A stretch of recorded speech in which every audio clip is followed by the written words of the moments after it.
Bonjour à toutes et à tous, très chers auditeurs et auditrices. Merci de nous rejoindre dans cet épisode produit dans le cadre du stage podcast autour du genre dans les séries et le cinéma, coproduit par la Maison de l'Image et Cliffhanger et accompagné par Skadi & Co. Aujourd'hui, autour de la table, nous sommes 6 et nous allons discuter de féminisme, des femmes qui nous inspirent dans les séries et le cinéma, mais aussi des minorités et comment elles sont perçues et comment est-ce qu'elles sont représentées dans les séries et le cinéma.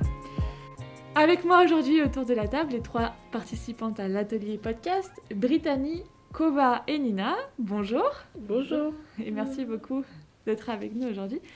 Et puis autour de cette table, il y a aussi Noémie et Héloïse, donc toutes deux de la Maison de l'Image et de Cliffhanger. Merci beaucoup d'être avec nous aujourd'hui. Bonjour, merci. Bon, alors, on s'est rendu compte au cours de nos échanges pendant ce stage que la définition du féminisme, elle est très large. Il y a différents féminismes qui existent.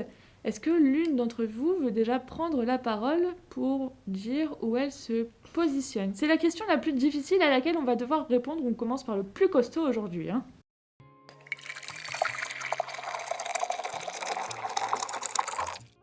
Elle est d'autant plus difficile que je pense qu'on se positionne différemment en fonction de notre évolution propre. Je parle de mon expérience évidemment, mais je sais que la question du féminisme, pour moi, elle a commencé à exister assez récemment, en fait, quand j'avais 24 ans. C'est tard pour certaines personnes, voilà. Et je sais qu'elle a évolué énormément au fil de mes découvertes, de mes lectures, de mes échanges aussi avec des personnes autour de moi. Alors peut-être essayer de me définir aujourd'hui, parce que c'était peut-être pas la même définition qu'hier, je sais pas. C'est difficile comme question quand on n'est pas préparé. Merci Héloïse. Est-ce que Brittany, Koba, Nina, vous avez, peut-être une évolution dans cette définition-là au vu de ce que vous avez entendu pendant ce stage, peut-être ? Personnellement, oui. Parce qu'avant, en matière de féminisme, je me suis jamais trop posé la question. Parce que je me considère noire avant d'être femme, bizarrement. Et c'est vraiment à la fin du lycée, avec les mouvements qui ont suivi par rapport aux violences faites aux femmes, que je me suis rendu compte que moi aussi je suis une femme et que ça peut potentiellement m'arriver. Et que il faut quand même qu'on fasse quelque chose. Du coup, c'est à partir de là que je me suis posé la question et jusqu'à aujourd'hui. Et c'est vrai que mon regard a évolué par rapport à cette question beaucoup dans cet atelier. Parce qu'il y a beaucoup de choses sur lesquelles je ne me posais pas trop de questions, mais qui m'ont permis de me poser encore plus de questions et d'avoir des réponses en parallèle du coup.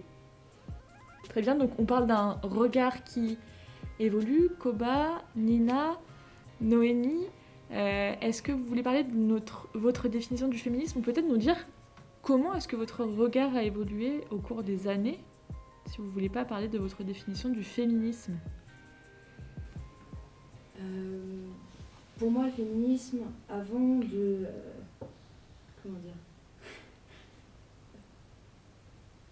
Avant de définir le féminisme par l'empowerment des femmes, avant, c'était quand même plus la recherche d'une égalité. Alors maintenant, le mot féminisme, il est quand même connoté. On peut plus dire n'importe où, je suis féministe, sans se prendre des remarques, se faire dire « Ah, t'es forcément extrémiste », ou des choses comme ça assez directes. Donc personnellement, ça dépend des endroits. Il y a des endroits où je vais dire librement que je suis féministe, et il y a des endroits où je vais devoir, pas le cacher, mais je serais un peu gênée de dire directement si je sens pas que les personnes vont être bienveillantes par rapport à ça. Personnellement, je cherche pas encore une autre inégalité, par exemple que on mettre les femmes spécialement dans des postes supérieurs ou une place supérieure aux hommes ou des choses comme ça. Enfin, je recherche juste une égalité justement entre les genres. Merci beaucoup Nina. Koba, Noémie, est-ce que vous voulez apporter un témoignage supplémentaire à cette notion ? Eh bien moi, j'avoue que je me suis jamais définie comme féministe parce que déjà je me suis jamais posé la question de est-ce que j'étais féministe, est-ce que machin. Pour ma part, quand j'ai découvert un peu l'inégalité homme-femme plus que le côté féministe de la chose, c'est parce que j'ai fait un bac professionnel dans la plomberie et je me suis retrouvée du coup au milieu d'un lycée où il n'y avait que des hommes, où on était 3 filles pour 500 élèves. Et c'est là que je me suis rendu compte que, en fait, pourquoi les filles n'étaient pas là, en fait. Alors, il y a le fait que ce soit des métiers masculins, que tout le monde dit, tiens, pourquoi j'irai là-bas ? Bah non, je peux pas, c'est un truc pour les mecs.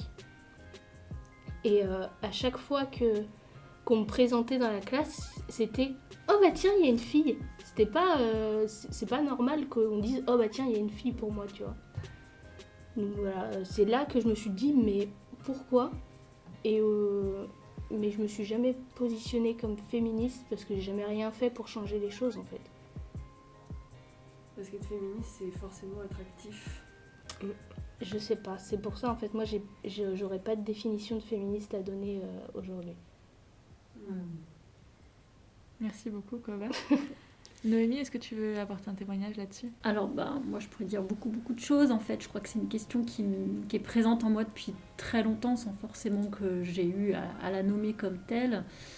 Je suis un petit peu plus âgée que vous, mais et puis je suis maman de 2 enfants, et je le dis parce que je pense que ça aussi, ça a nourri ma réflexion sur cette question du féminisme en tant que parent, pour éduquer des filles, pour qu'elles puissent avoir une place dans la société.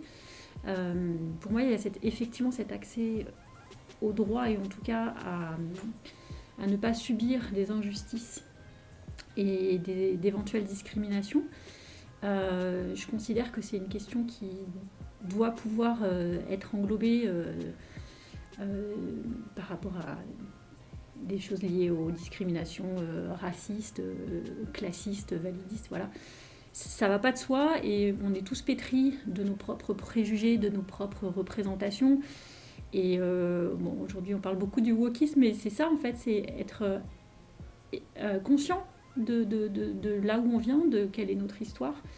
Et du coup ça commence par effectivement un retour sur soi-même, ce qui n'est pas forcément évident, c'est-à-dire qu'il y a une forme d'humilité à avoir.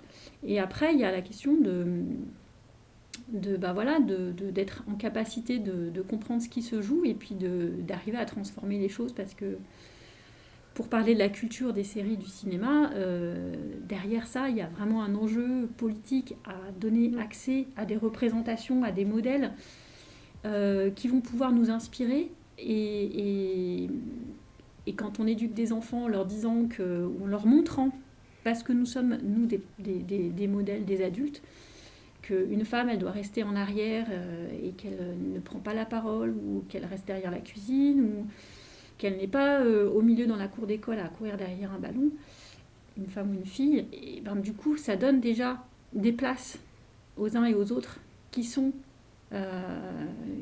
signifiantes. Voilà.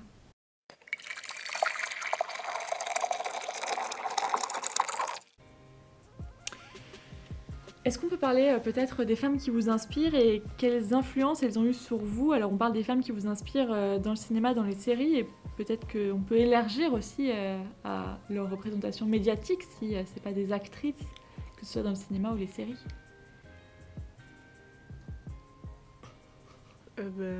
Personnellement, il y a Eusanne Palsy, je ne sais pas si vous la connaissez.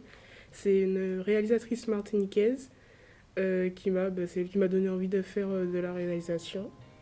Du coup, j'avais commencé des études dans la réalisation, et elle a réalisé La rue Cazenègre, qui est un film qui retrace un petit peu le parcours c'est pas des esclaves, mais des personnes après l'esclavage, comment elles vivaient, c'était quoi les normes à l'époque, etc. Et du coup, c'est beaucoup elle qui m'a inspirée. Après, comme je disais, vu que je me suis considérée noire avant femme, du coup, j'ai beaucoup de représentations de personnes noires que j'aime pas forcément dans le cinéma et les séries. Mais s'il fallait parler de cinéma, ce serait Zan Palsy, du coup. Ça marche. Donc, ça veut dire que tu as aussi retrouvé des représentations qui, toi, te convenaient. Oui, voilà. C'est ça. Ok, très bien. Est-ce que vous avez d'autres exemples de femmes qui vous ont inspiré dans le cinéma, les séries Vous regardez tous. On est 6. On est 6. Ouais, c'est marrant parce qu'en fait, j'ai pas l'impression, même si j'ai regardé pas mal la télé quand j'étais jeune, en fait, j'essaie d'avoir du recul sur tout ça et j'ai jamais eu l'impression de m'identifier forcément à des super-héroïnes et tout parce que je savais que c'était fictif. Il y avait un truc auquel je m'identifiais pas. En plus, ça se passait que dans la ville et tout. Moi, j'étais à la campagne. Je n'arrivais pas trop à faire le parallèle, en fait, si vous voulez, entre tout ça. Mais là où je m'identifie le plus aujourd'hui, c'est dans des personnages féminins qui ont effectivement plus mon âge, voire plus âgés que moi. Enfin, je sais pas, peut-être que je me projette à travers ces personnages-là, mais les figures un peu complexes de femmes. Je pense à The Leftovers, par exemple, une série que j'aime beaucoup sur HBO. Je sais que c'est des femmes très indépendantes, qui ont des familles, qui dealent avec à la fois leur propre histoire par rapport à celle de leur famille. Je sais pas, ça me touche beaucoup, alors qu'en fait ça me représente pas, c'est ça qui est assez drôle. C'est très étrange. Moi, les premiers souvenirs de séries que j'ai, c'est Xena la guerrière quand j'étais petite, Ah ouais. que j'ai gardé. Qui était une femme badass, on peut le dire, Ouais. d'une autre époque. Peut-être que ça jouait aussi dans l'acceptation du fait que ce soit dans un temps où les gens regardaient beaucoup la télé, dans des créneaux plutôt... Et du coup, je me pose pas forcément la question de savoir si je suis représentée parce que je suis blanche et journaliste. Par exemple, je me suis pas du tout sentie représentée dans la série là, avec Kevin Spacey, House of Cards par la journaliste, absolument pas. Par contre, il y a Good Girl par exemple, avec le trafic de drogue, là, ces 3 femmes, il y a une représentation assez complète et pour le coup, je me sens représentée, même par les personnages qui sont pas blancs. Et tout comme l'avocate là dans la série dont je me rappelle pas le nom. The Good Wife. Une mère qui se sépare de son mari. Non. Une avocate prestigieuse qui prend des stagiaires. Murder. How to Get Away with Murder. De Voilà. Shonda Rhimes, non, c'est ça ? Je crois que c'est Shonda Rhimes qui a fait Grey's Anatomy. Et donc elle est noire et pour autant je la trouve hyper badass aussi. Ouais. Et je me dis c'est une femme avant qu'elle soit noire et Oui. du coup moi je me sens représentée par elle parce qu'elle est vraiment hyper intelligente et tout. Vraiment. Voilà. C'est vrai que je te rejoins là-dessus. Donc je suis aussi blanche et je pense que ça compte et je pense qu'on a raison de le préciser. Parce que je crois que c'est ce que je disais au début par rapport au féminisme, à mon avis c'est des questions que je me posais pas parce que j'avais des privilèges aussi dont je me rendais pas compte mais qui sont avec lesquels j'ai grandi. Et effectivement je me reconnais plus aujourd'hui dans des personnages qui ont un caractère spécifique et qui me plaît plus que dans une couleur de peau ou dans un âge par exemple. J'ai regardé Watchmen encore une fois Damon Lindelof, mais c'est mon créateur préféré de série. Mais il a réadapté en fait la bande dessinée Watchmen avec une héroïne noire et donc il transpose en fait l'histoire de Watchmen après la bande dessinée et il traite beaucoup de questions de racisme, etc. Mais c'est vrai que cette héroïne là, pour moi, elle est tellement extraordinaire dans la manière dont elle va traiter ce sujet, dont elle va partir à la recherche de son histoire, etc. Aussi parce que je me sens concernée par ces sujets d'histoire afro-américains et tout. Je me questionne aussi sur la place qu'on a, nous, dans l'histoire des autres et comment les autres peuvent vivre aussi. Enfin, le fait de s'intéresser à ces questions de féminisme, d'intersectionnalité et tout, forcément, tu te remets en question. Et de fait, je me sens concernée par ces histoires-là. Là où je pense que plus jeune, je me serais pas du tout sentie concernée. Mais en même temps, c'est plus, effectivement, moins... plus sur ces caractères, ces recherches d'histoire, de compréhension de soi, d'apprentissage en fait qui m'intéresse, je trouve, qui est intéressant. En y réfléchissant, du coup, je me suis rendu compte que quand j'étais petite, je regardais beaucoup de dessins animés où les personnages principaux c'était des femmes, du coup. Genre, on n'est pas de la même génération, mais Atomic Betty, Kim Possible aussi. Ah oui. Il y avait les Totally Spies. Totally Spies. Vraiment, c'est fou. C'est drôle en même temps. Je me suis jamais posé la question, mais c'est vraiment un dessin animé. Et en même temps, Totally Spies, il y a vraiment des stéréotypes. Enfin, par exemple, je sais que moi, on était toutes Team Clover, qui est la fille blonde. Enfin, déjà, elles adorent faire le shopping, elles sont hyper bien. Voilà, elles sont jolies, elles vivent dans une énorme villa à Los Angeles ou je sais pas où.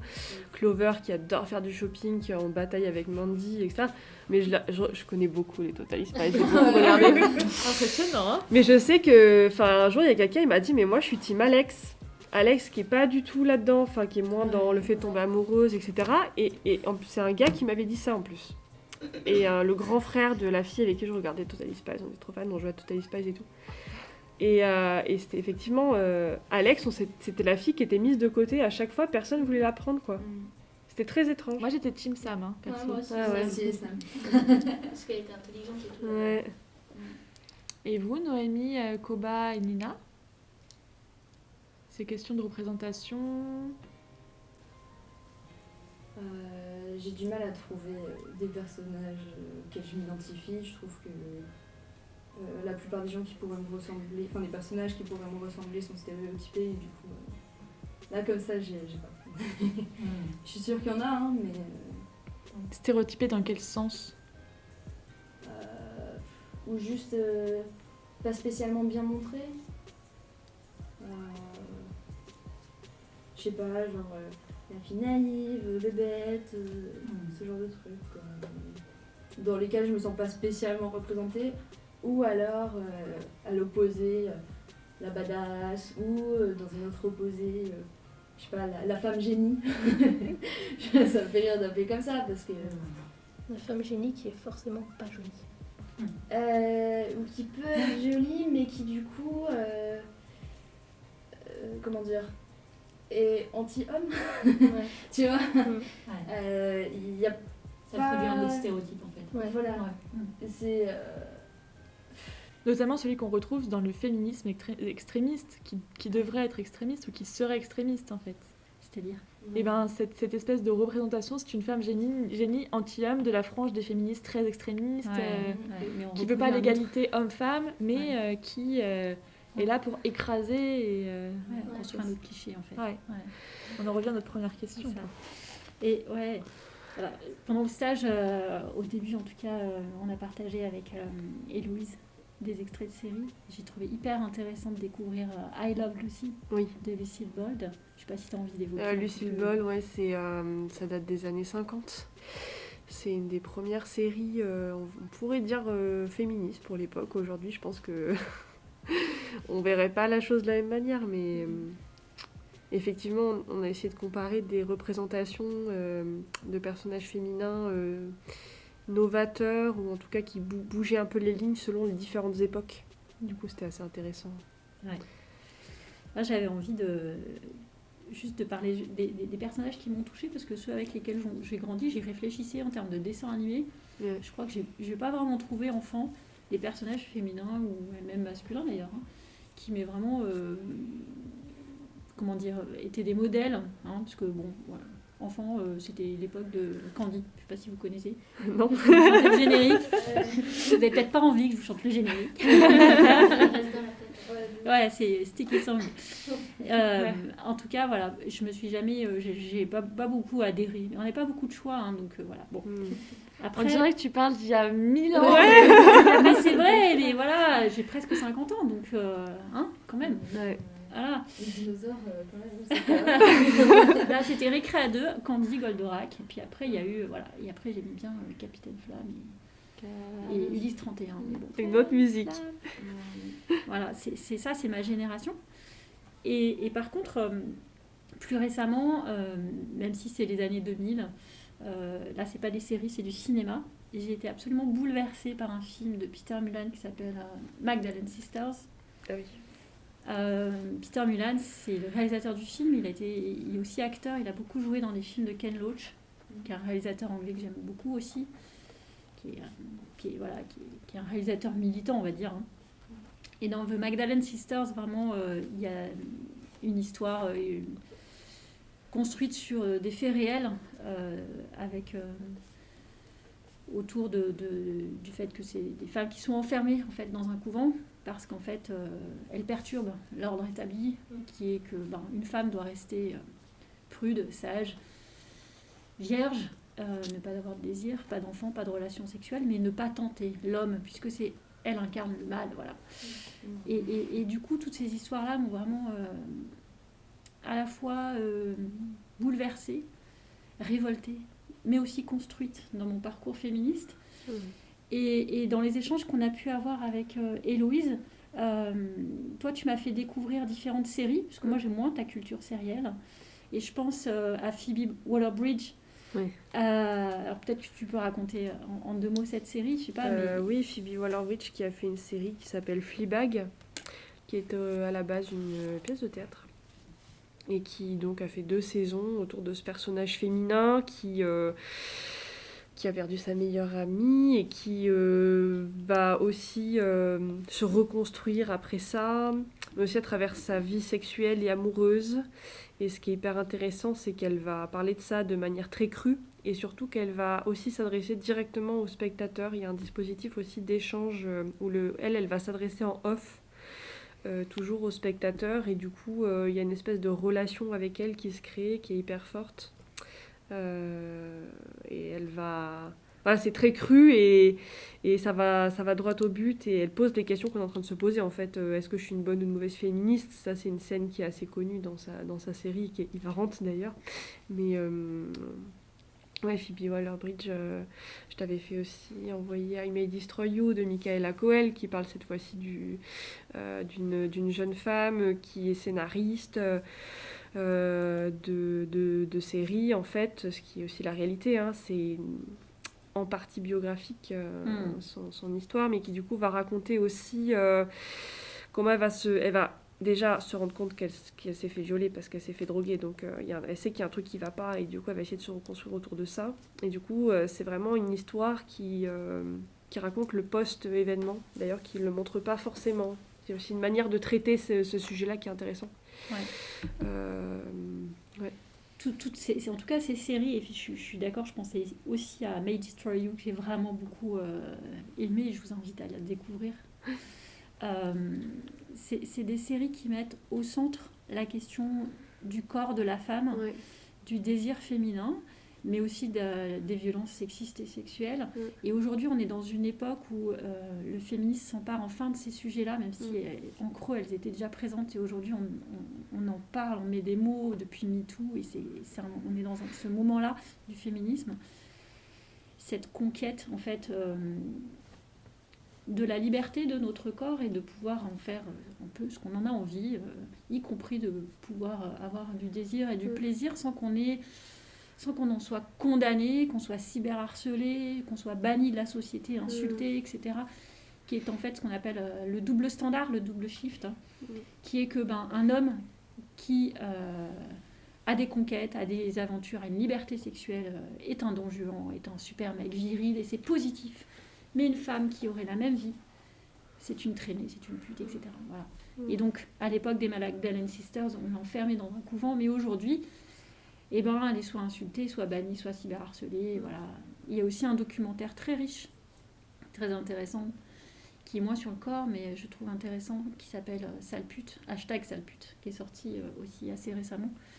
Là, on est sur un autre sujet, mais pour moi, ça se rejoint tout ça en fait. C'est-à-dire que une femme qui ose prendre la parole, qui ose avoir un discours politique, aujourd'hui, on la laisse pas forcément parler. Voilà. Pour rejoindre ce que tu disais par rapport à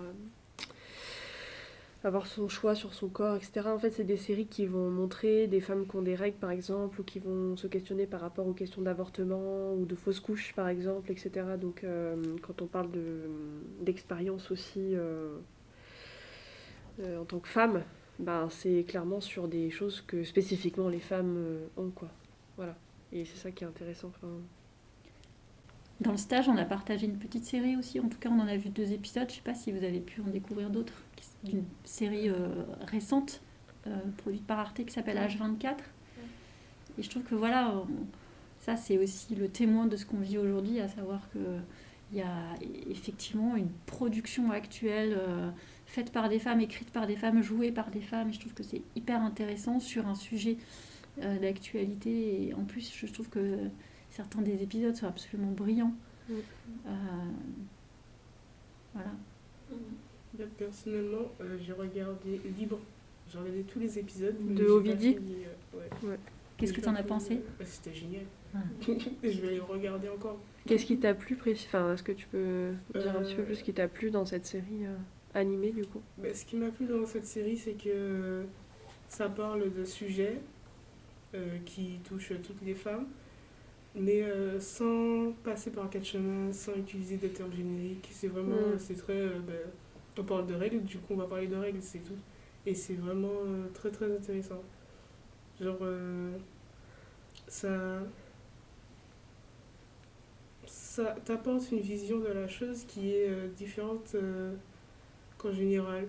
Enfin, en général, on va dire, ouais, je suis pas très bien, j'ai mes règles, mais timidement, et là on dit, j'ai mes règles et ça va pas. Et ça parle des choses vraiment de la vraie vie en fait.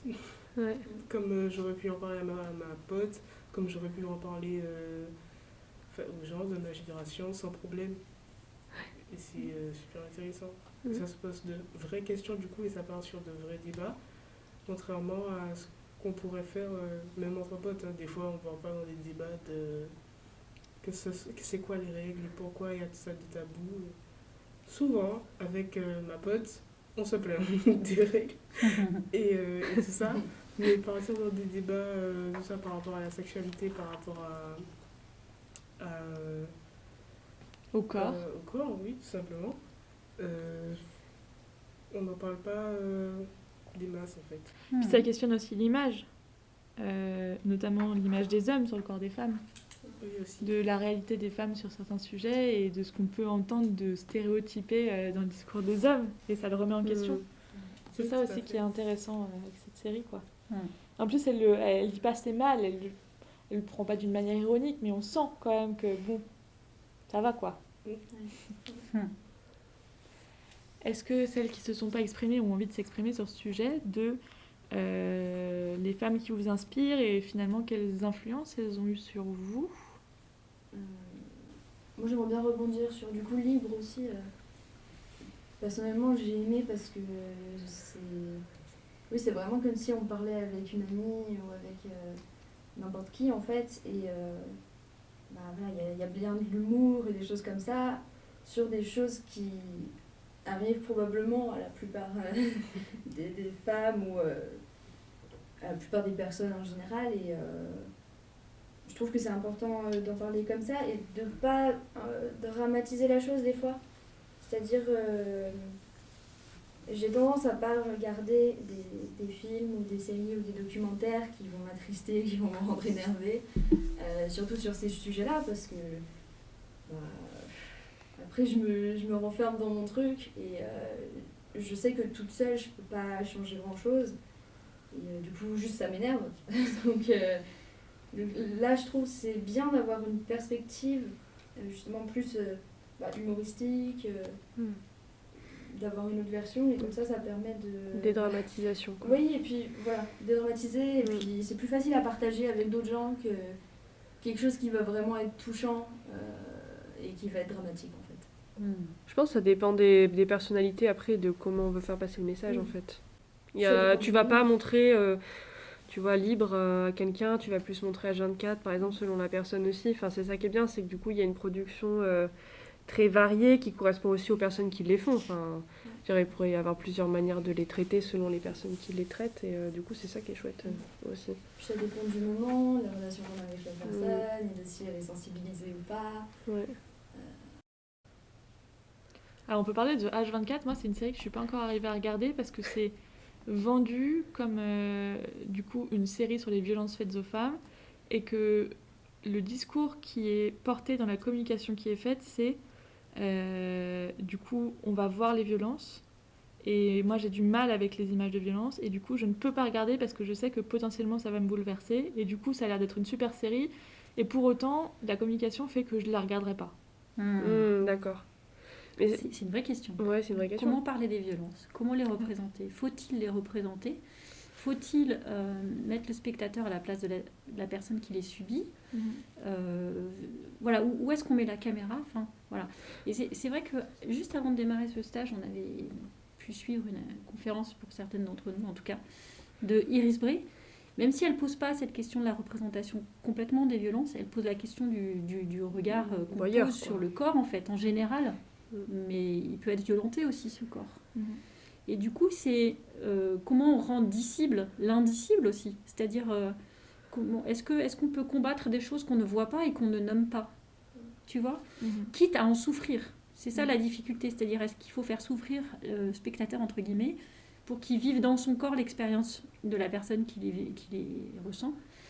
Après, s'il s'agit de réveiller des traumas passés par le spectateur, c'est pas non plus l'idée, mais est-ce qu'il faut, pour convaincre quelqu'un qui n'aurait pas compris ce qui se joue dans ces violences-là, le faire souffrir? Je sais pas. Enfin, c'est des questions qui restent entières. Mais c'est des questions importantes, je trouve. Ouais. Complètement. Je me souviens qu'au lycée, on avait eu justement des interventions comme ça. Alors c'était spécialement, je me souviens, c'était pour la prévention des accidents de la route ou des choses comme ça. Les fameuses publicités. Ouais. Et franchement, Choc. que ce soit au collège ou au lycée, toutes les interventions qu'ils nous ont fait là-dessus, mais ça m'a traumatisée. Vraiment, je pouvais pas rentrer dans une voiture sans être angoissée en fait après. Je peux toujours pas me pencher genre sur une portière de voiture ou si je vois quelqu'un qui conduit à côté de moi et qui n'est pas attentif à la route. Ouais, je suis pas à l'aise quoi. Et, Ça me fait penser à Marion Cotillard dans Dick et Nick quand elle va avec ses enfants là au musée des accidentés de la route et qu'elle leur fait complètement peur. Non mais c'est ça. Attraction suivante. Et puis même pour le harcèlement aussi, ça c'était arrivé. Ils nous avaient montré aussi des sortes de... C'est pas des pubs, c'est des images de sensibilisation vidéo. Mais pareil, c'était assez traumatisant à l'époque. Après, si je les regardais maintenant, peut-être que je serais moins choquée. En même temps, j'ai grandi et peut-être que je vis un peu moins dans un monde de bisounours, entre guillemets. Peut-être que je suis plus exposée à de la violence, justement, normalisée, on va dire. Mais... Après, toutes les campagnes de sensibilisation ne sont pas forcément bien faites. Enfin, ça dépend qui les fait. Et, tu vois, je pense que si c'est nous toutes qui fait une campagne sur les violences, ben, typiquement, elles ne mettent pas d'images, elles mettent des textes. Là où, tu vois, j'ai pas envie de dire l'État. Sur certains sujets, voilà, il y a des campagnes récemment qui ont été faites pour lesquelles je trouve ça pas du tout d'accord sur les questions de laïcité par exemple et tout, mais c'est un autre sujet. Mais ça dépend, voilà, qui les fait, s'il y a un enjeu politique derrière. Il y a les campagnes présidentielles qui arrivent bientôt, là où nous toutes elles sont déjà sensibilisées par la question. Il y a un autre regard sur ces questions-là, elles ont vraiment travaillé là-dessus. Enfin, c'est vrai qu'il y a des campagnes pour moi qui se montrent pas, enfin, ou en tout cas. Faut vraiment avoir une lecture de ça parce que ça reste des images placardées comme des publicités aux arrêts de bus. Enfin, c'est très construit aussi. Il y a des fois une lecture un peu critique à avoir aussi sur ça. Et voir la source de cette. Enfin, c'est comme les campagnes anti-tabac, en fait, elles sont financées par ceux qui font les cigarettes. Enfin, je veux dire, il y a des enjeux là-dedans. Il y a toujours un enjeu, faut prévenir et en même temps, on continue à fabriquer. Enfin, tu vois, il y a... En fait, on sait aujourd'hui que autour des violences sexistes et sexuelles, ce qui a été employé jusqu'à présent, à part cette série H24, c'était plutôt autour de textes, de témoignages écrits, sonores, de podcasts. Je pense au livre de Vanessa Springora, Le consentement, ou celui de Camille Kouchner, La Familia Grande. Évidemment, tous les tweets, tous les hashtags MeToo, tout ça, ce sont des textes, ce sont des mots, c'est littéraire. Et pour le coup, on n'a pas utilisé d'images pour témoigner de ces violences-là, contrairement à d'autres types de violences, par exemple des violences policières ou du racisme. Voilà. Pourquoi ? Parce qu'en fait, ces violences risquent de contribuer et d'être détournées au service de la culture du viol, c'est-à-dire que de ne pas être comprises et d'être contre-productif finalement. Et on sait qu'il y a ce phénomène-là qui existe, et aussi parce qu'il y a besoin, je pense, d'être dans une nuance, une complexité. Voilà, donc donner à voir un corps qui peut être perçu pas de la façon dont on voudrait, enfin, je ne sais pas si je suis très claire, mais en tout cas, visuellement, on peut avoir plusieurs regards sur une même image. Et c'est en ça aussi, je pense que tout le travail qui est porté par quelqu'un comme Iris Bray est intéressant aussi. Sur comment on produit des images de corps qui ne soient pas réduits à des objets, comment on produit de la subjectivité, comment on transmet une expérience individuelle, voilà. Et typiquement, je pense qu'H24 a conscience, enfin toutes les réalisatrices qui ont participé, et scénaristes et actrices aussi, je pense qu'elles sont ultra conscientes de ça, et justement, je trouve que on entend la violence, on comprend les sujets, etc. Mais c'est fait de manière tellement artistique que du coup, ça c'est pas de la violence gratuite, c'est pas montrer de la violence gratuitement, c'est justement... je pense à celui de 12 heures, avec, comment elle s'appelle, je sais plus comment elle s'appelle, Burger Queen, où typiquement elle va utiliser un texte très écrit, très poétique, etc., qui est confronté avec des images un peu plus violentes, en même temps très esthétiques, enfin ça qui est très étrange. Mais du coup ça donne un effet où ça fait hérisser les poils, tu vois, on en tremble, on a le cœur qui bat, etc. Mais ça décale le c'est regard. pas de la violence... on serait choqué, enfin je sais pas comment expliquer, ça décale vraiment le regard, effectivement c'est ça le mot, mais bon, c'est vraiment de l'analyse à faire plus approfondie, mais je trouve que c'est bien fait à ce niveau-là, et pour la plupart, je ne les ai pas toutes regardées, mais pour la plupart je trouvais ça bien fait, quoi. Moi non plus, mais comme je crois que c'est Victor qui en soi n'est pas violent, le court-métrage n'est pas violent, mais la situation est ressentie comme violente. C'est quoi 8 heures déjà? peux le pitcher? C'est quand... Comment je peux le pitcher?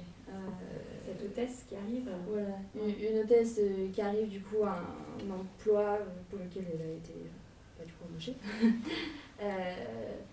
Et qu'on lui donne sa tenue, tout ça, et oh là là, en fait, la manageuse se rend compte que du coup cet employé n'a pas de talent. Et commence à en faire tout un plat, parce que, je cite, les clients sont venus pour voir des jeunes femmes en talons et que ça fait plus vendre, en gros. Du coup, en soi, le sujet est violent. Je veux dire, si je me prenais ça comme réflexion, genre, oh là là, elle n'était pas en talons, et si on m'objectifiait comme ça, je serais pas bien quand même. Mais le court-métrage est vachement artistique, et c'est plus, pas de la métaphore, mais c'est plus du visuel, du sonore, qui fait ressentir un peu cette angoisse, ce mal-être, mais en soi, il n'y a pas d'image de violence. C'est comme une chorégraphie. Hein. Oui, un peu chorégraphié, dansé. Où les femmes sont réduites à leur corps. Hein. Ouais. Non, c'est assez bien. Il y a des gestes de pied qui expriment cette souffrance. Des bruits aussi, ouais. de talons, etc. Ouais. Ouais, c'est mon analyse. Ouais. Koba, est-ce que tu veux t'exprimer sur le sujet ou pas?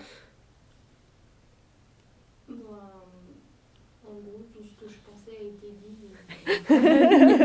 Super. Ça veut dire peut-être qu'on peut passer à la troisième partie de cette Oui. discussion.